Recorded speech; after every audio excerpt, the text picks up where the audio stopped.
Welcome to New View Advice, a safe place for you to ask your most vulnerable questions about life, relationships, healing, and so much more. I'm your host, Amanda DeRocher, and I believe our fears and traumas are often what hold us back from living life to the fullest. Join me here each week as I offer advice on how to move through whatever is holding you back from being your best self. Let's get started. Hi, beautiful souls. This is New View Advice, and I am your host, Amanda. If you're new here, this is a healing-centered advice podcast where I offer advice for the healing journey. Today is a bit different than our usual episodes. I will not be answering listener questions. Today I will be outlining a 4-step process for letting go of expectations. So I find that on the healing journey, we can often set unrealistic expectations for ourselves. And in the moment, oftentimes these expectations don't feel unrealistic, but as we go about our lives and we go about our days, they become unrealistic. And I think that this can often happen because we compare ourselves to others. So I thought this was a great topic to discuss today because I don't know when you're listening to this, but I'm recording it January 2023, a few weeks after the new year. And for me, my new year hasn't gone as I expected. I wanted to be a new person this year. And the truth is, I actually feel a lot of changes within me because I did a lot of healing in the fall around the sexual assault trauma I've experienced. But with that said, my New Year's resolution was to really take care of my body and my health and to eat better and all these things. And I actually spent the first 2 weeks of January traveling and moving. So I am currently recording this from sunny Florida, where I am currently living. Previous to this, I was living in Arizona and I was looking for a change of pace. So we found ourselves in Florida and I am so surprised by how much I love it here. It feels so divinely guided. It's actually exactly what I needed. I'm living in this small little beach town, and it is so calming for my nervous system.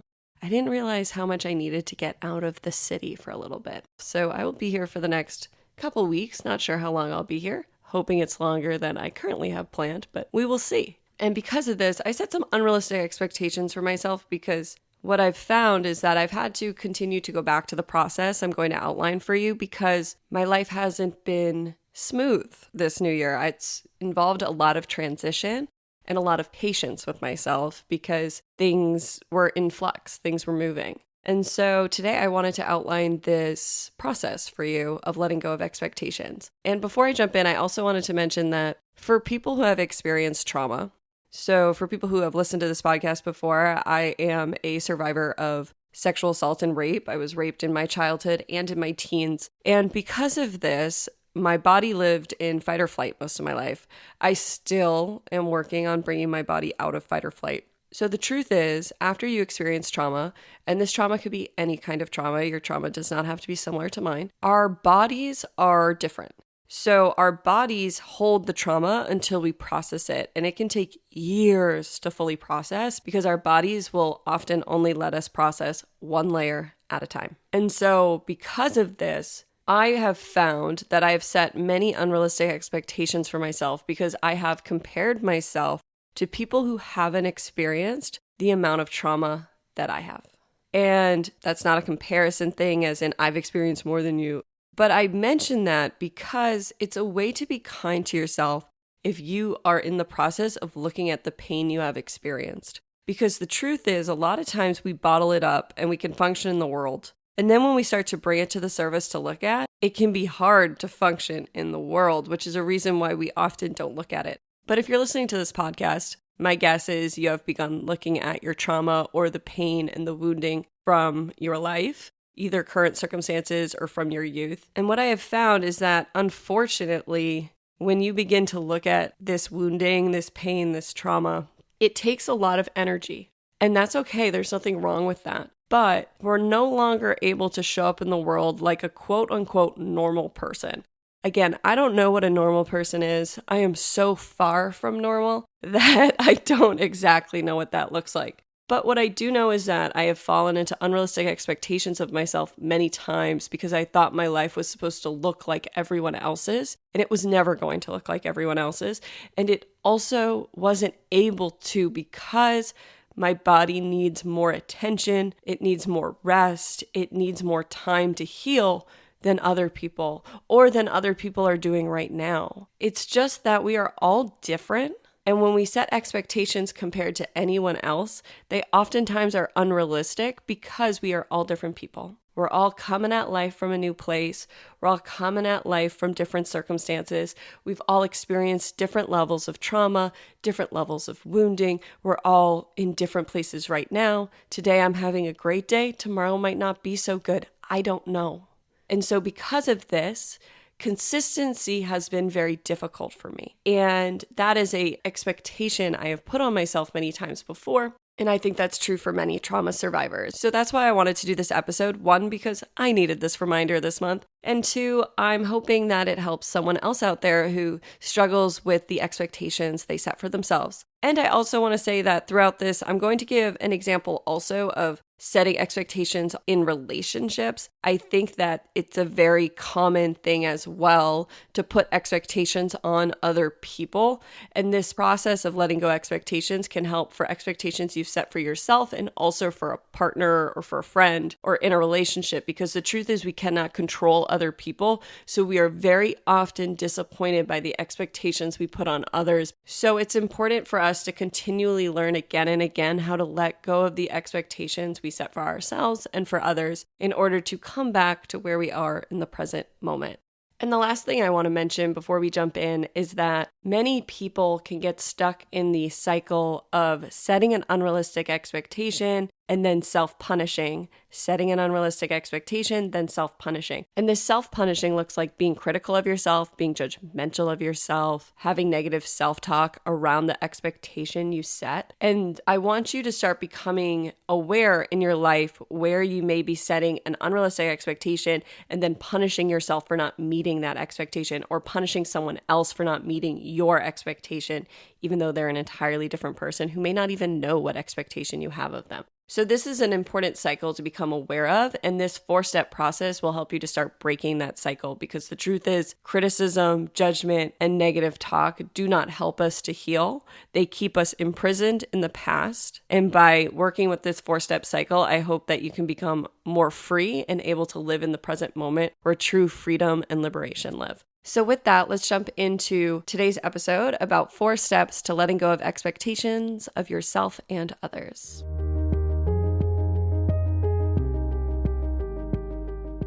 Okay, so here is my 4-step process for letting go of expectations of yourself and others. Step 1 is to acknowledge and bring awareness. Step 2 is to forgive yourself. Step 3 is to reevaluate. And step 4 is to practice self-compassion. So I'm going to break each of these down. So let's start with step 1, acknowledge and bring awareness. So the first step of letting go of expectations is to acknowledge that you have set an unrealistic expectation or an expectation that you're not meeting for yourself or for someone else, and to bring awareness to it. So for example, some of the expectations I've set for myself may not seem unrealistic to the outside world, but they were unrealistic for me because of where I'm at in my life and where I'm at in my healing journey. Like I mentioned in the intro, everyone is different, so we can't base our own lives off of others. So in step 1 is where you acknowledge that you've set this unrealistic expectation. The first step of really anything is to acknowledge that there is a problem or there's something that needs to change. And then this is also where you're going to want to bring awareness to it. So start becoming curious, not judgmental, not critical of yourself, but curious about why you set this expectation. Was this your expectation? Or was this a societal expectation? Or was this an expectation that somebody put on you, a friend, a family member, or a partner? But you want to start becoming aware of why you set this expectation and where it originated from. So a great sign of expectations that are not serving you is to start to look at all the places in your life where you're saying, I should be doing this, or I should have done that. My therapist once told me that the word should is one of the most dangerous words in the English language. And I agree, because it's a way we punish ourselves. Every time you tell yourself you should have done something and create negative or critical dialogue around the should, that to me is a form of self-punishment. So if you're unaware of where these unrealistic expectations may be, or these expectations that are not serving you, begin to pay attention to how many times you tell yourself you quote unquote should be doing something throughout the day. Really pay attention to where you are saying you should, because oftentimes the should thought patterns are a way that we are, as I mentioned, self-punishing and being critical of ourselves. So I'm going to walk through two examples from my own life. One's an expectation I put on myself, and one's an expectation I put on my partner. So for the expectation I put on myself, this is one that I was really looking at this fall. And an expectation I put on myself is how much I should work throughout a day and having unrealistic deadlines for myself and my business. The truth is, healing from trauma, really any trauma, but for me specifically looking at rape this fall, was a full-time job in and of itself. But yet I was still expecting myself to show up 40 hours a week to my business. And that wasn't serving me because I kept punishing myself because I wasn't able to meet those deadlines because I was so deep in the healing. And to be honest, a 40-hour work week has just never been realistic for me. It's just not my process. It's not how my body flows. And I'm not sure I'll ever meet that standard I set for myself. But for me, in order to balance my nervous system, in order to heal, in order to create space for what needs to arise in the moment, I can't work a 40-hour work week. And for me, what was actually really healing and where I was able to acknowledge this unrealistic expectation I set for myself and to start to bring awareness to this expectation for myself was that I began attending a sexual assault group in Arizona in the fall, and no one had a full-time job. Everyone I met was working part-time or didn't work. And some people had had full-time jobs in the past, but they had recently been re-triggered about their assault, and they found themselves working part-time. And seeing this allowed me to bring kindness to myself and become more curious about why I was setting unrealistic expectations for myself. And it really brought awareness for me that there was nothing wrong with me, that I couldn't work 40 hours a week. It was a side effect of the trauma I've experienced and beginning to look at it and heal it. So in my early 20s, I was still in denial of everything I had survived. I actually had buried it so deep that I disassociated. So I wasn't even aware of what I had survived. So I was working a 40-hour job. I didn't like it, but it doesn't matter. I was able to do it. And so I mention that because you might find in your life that in the past, you were able to do things that you're not able to do now. And that's because as we're healing, it uses energy. So if you're not healing, you may be able to show up in the world differently. But when we begin healing, it takes energy, it takes time. So your life is going to look different than it did prior to healing, and that's okay. So for me, that was one example of where I was able to acknowledge and bring awareness to an unrealistic expectation I was setting for myself. The second example is that years and years ago, I had set the expectation on my partner to propose to me by a certain date. I'd given him an ultimatum, super unhealthy. I see that now. And he didn't propose by that date. Spoiler alert, we're still not married, so you can see how this story goes. And when he didn't propose by that date, I had to acknowledge that I had set an expectation that wasn't going to be met. And I had to bring awareness and really look at why did I set this unrealistic expectation? Why did I need to be married?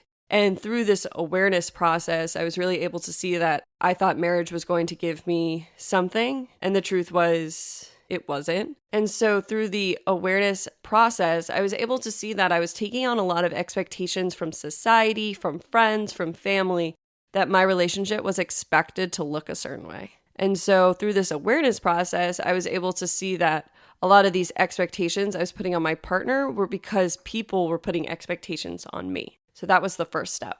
So step 2 is to forgive yourself. Many times when we create expectations, we're in a different place than where we are now.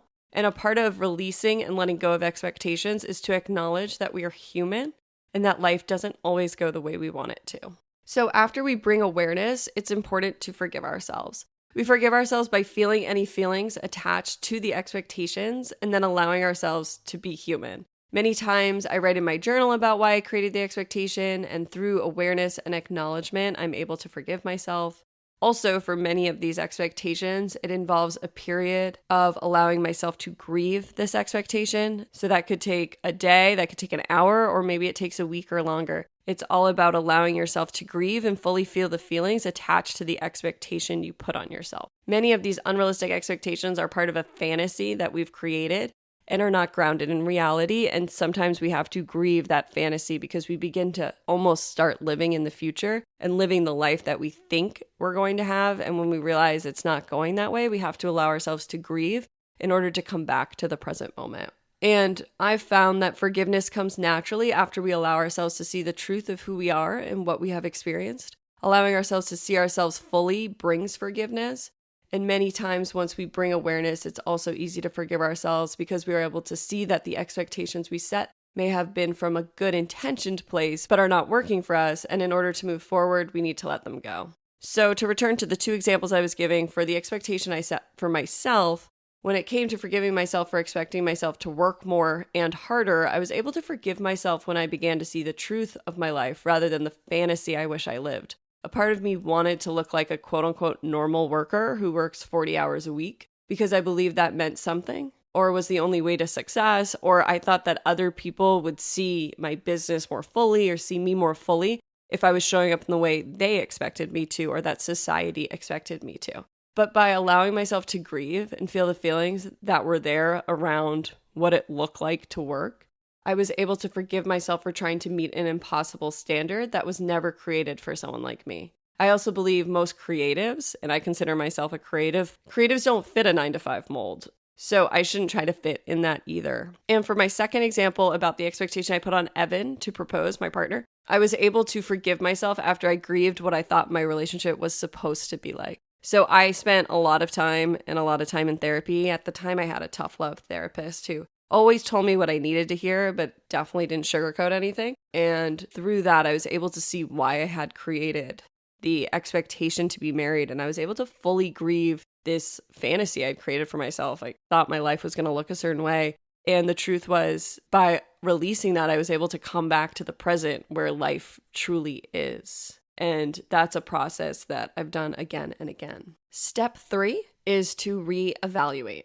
After you forgive yourself, you'll now have a new lens to view this expectation. So you'll now have a new perspective. And you'll be able to ask yourself if this is an expectation you need to fully let go of, or is this an expectation that needs to be adjusted and reevaluated? If you decide to adjust the expectation of yourself, then I invite you to also create healthy and self-loving language around this behavior so it feels more like a choice than like an expectation. So after you go through this process, I invite you to find a way to not say you should be doing things if that's a pattern you're working to get out of. So say the expectation you set for yourself was that you're going to exercise every day. And after you realize that was unrealistic for yourself, after you forgave yourself, when you're reevaluating, you probably don't want to give up exercising altogether. So you're going to adjust this expectation for yourself. And so I invite you to really reevaluate and think about how many days a week can you exercise? Or maybe it's a monthly goal rather than a weekly goal. Or maybe you just start really slow and you went from every day to 1 day a week. But it's reevaluating and coming up with likely a smaller goal for yourself. A lot of times, many of us set too big of goals for ourselves. And to create consistency, it's not about perfection and it's not about going really hard, really quick. It's about creating small steps where you can meet those, and then you're able to build on that over time. So for me in my own life, when I expected myself to work 40 hours a week, every week, and perform perfectly while healing, I constantly punished myself with the shoulds. And when I finally looked at this and I forgave myself for this expectation, I realized it wasn't that I needed to give up all responsibilities. I just needed to create softer goals so that I wasn't constantly punishing myself. And I also had to understand that there were going to be periods where I just couldn't work, and that was just going to have to be okay. And I was going to have to trust something bigger than myself, that my business wouldn't fall apart if I wasn't able to show up to work. Because my body was asking me to heal, especially over these past couple months. And that was my number one priority. And I had to trust that what my heart was asking me to do was more important than what my mind thought I should do. So when I was reevaluating the goal, I really had to lean into that trust of what my heart was telling me. My heart was telling me I needed to heal. My heart was telling me that was our number one, our numero uno. My heart is also what led me to creating this podcast. So I had to trust that my heart knew the roadmap better than I did. And so in the reevaluating stage is when we can really lean into that trust and ask our hearts what is actually in our best interest, not ask our minds, but really sit with ourselves and sit with our heart and see what our heart is communicating with us.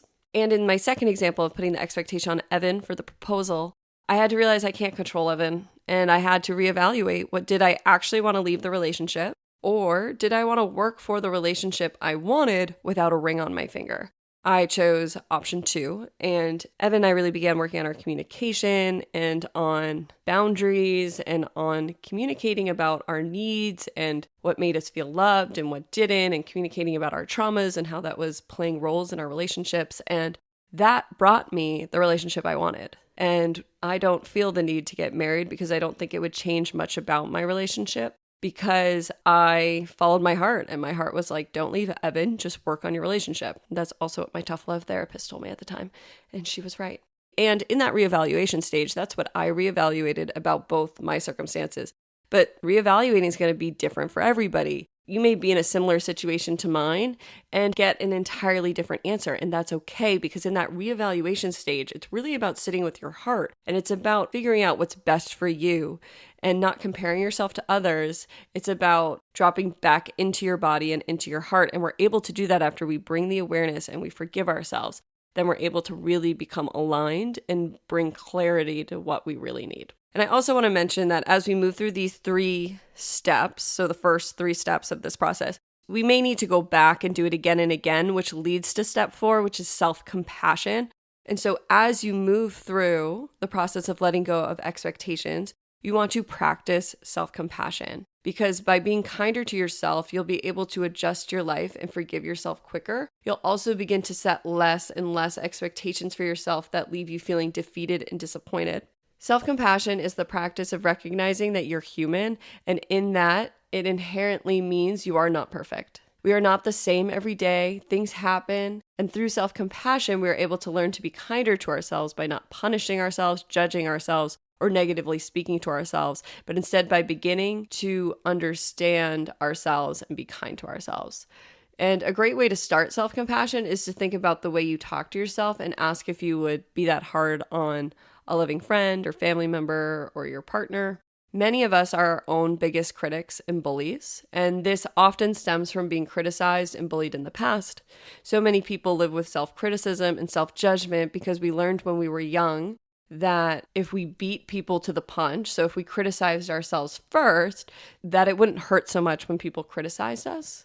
And also, sometimes we internalize this criticism of others or this bullying of others to such an extent we began to truly believe it about ourselves. So we tell ourselves negative things or critical things because we truly believe that about ourselves. And we begin to believe that we're inherently flawed or not enough and unworthy. So the process of healing is peeling back those layers and seeing that that was never true. That is not true now, and it was not true then either. So through self-compassion, we begin to practice the self-love and kindness that we have always deserved and that we deserve now.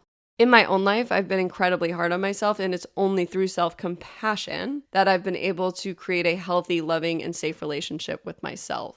So for both these examples I've given, self-compassion greatly assisted me in the process of letting go of expectations. It's a critical component to the process. And so I have self-compassion as the 4th step, but really self-compassion comes in at every step. And it's the 4th step because it's a reminder to continue to be kind to yourself as you release and let go of this expectation. Because for the examples I gave, self-compassion greatly assisted me because I wasn't able to let go of these expectations overnight. It took time and effort because these were so ingrained in me that I was telling myself I should on such a deep level. I should get married and I should be working more. And through this self-compassion and by continually being kind to myself throughout the process, I was able to free myself of these expectations and now to create a life that works for me and brings me happiness and joy.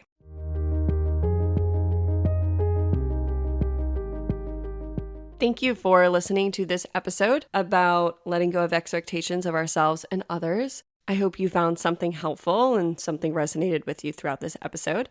I wanted to mention before we wrap up, if you're interested, I'm now offering one-on-one sessions, and these sessions are designed to assist you on your healing journey. I know how lonely and difficult healing can be, so these sessions are an opportunity to work with me one-on-one. I assist you in connecting back to yourself, and each session is catered to your needs and uses a variety of modalities, and we're always working on connecting you back to your heart because I believe you have the answers, so we'll do things like talk or use guided visualizations or journaling to assist you in getting to the source of your problem and connecting back to yourself. So if you're interested in working with me one-on-one, you can learn more at newviewadvice.com/advice sessions, or you can send me an email at newviewadvice@gmail.com. Thank you again for joining me for another episode of New View Advice. As always, I hope I was able to offer you a new view on whatever you may be moving through. Sending you all my love. See you next time.